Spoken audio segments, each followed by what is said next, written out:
అమ్మాయిలందరూ మంచిగా కార్లు లేదా మంచి కాస్ట్యూమ్స్, కొంచెం లగ్జరియస్ లైఫ్ ఇలా ఆలోచిస్తాం. ఇప్పుడు చాలా మంది ఏంటంటే బంగారం మీద ఇన్వెస్ట్ చేస్తే మంచిదే అంటారు. బంగారంతో పాటు భూమి మీద కూడా ఇన్వెస్ట్మెంట్ చేయండి. బంగారం అనేది సేఫెస్టే, బట్ భూమి అనేది ఫర్ ఎవర్ అండ్ ఎవర్ అని చెప్తున్నారు. So what about you, me opinion ఏంటి అసలు? జనరలీ లేడీస్ టెండెన్సీ గోల్డ్ మీద ఎందుకు ఉంటుంది అంటే అది వేసుకోవచ్చు కాబట్టి, కార్ల మీద ఎందుకు ఉంటుంది అంటే దానిలో తిరగవచ్చు కాబట్టి. ఒక ప్లాట్ కొంటే దాన్ని నేనేం చేయలేదు కానీ ఒక థాట్ ప్రాసెస్ ఉంది. But these days this younger generation is very clever. They are buying 2 plots. 1 plot మంచి అప్రిసియేషన్ వచ్చినాక దాన్ని అమ్మేసి మళ్ళీ అదే గోల్డ్ కార్ కొనుక్కుంటున్నారు. ఎస్పెషల్లీ లేడీస్కి విషయం వచ్చినప్పుడు either you dependent on your father until certain age or your husband. Be independent, buy a plot on your own. మీ ఆయనని అడగాల్సిన అవసరం లేదు, మీ తండ్రిని అడగాల్సిన అవసరం లేదు. మీరే వెళ్ళి మార్కెట్లో మీరు అమ్మిన ప్లాట్ 2 తీసుకుంటే ఒకటి అమ్మండి.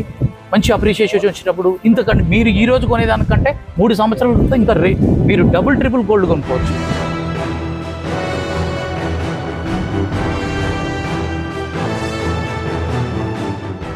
నానక్రామ్గూడ దగ్గర ఒక 500 గజాల స్థలం కొంటే మీలాంటి వాళ్ళు ఎవరో బలవంత పెడితే, నాలాంటి వాడు ఎవరో రికమెండ్ చేస్తే అబ్బా అనుకుంటూ తిట్టుకుంటూ కొనుక్కుని మొన్న అమెరికా వెళ్ళి 20 ఏళ్ల తర్వాత వచ్చి, బావగారు అక్కడ ఎవరు శ్రీనివాస ఆ రోజు ఏదో రియల్ ఎస్టేట్లో అమ్మాడు, ఆయన కనిపిస్తే నేను ఇప్పుడు సన్మానం చేసి ఆయనకి ఏమన్నా ₹1,00,000 ఇద్దాం అనుకుంటున్నా అంటే, ఎందుకు అంటే అది 6 కోట్లు అయింది.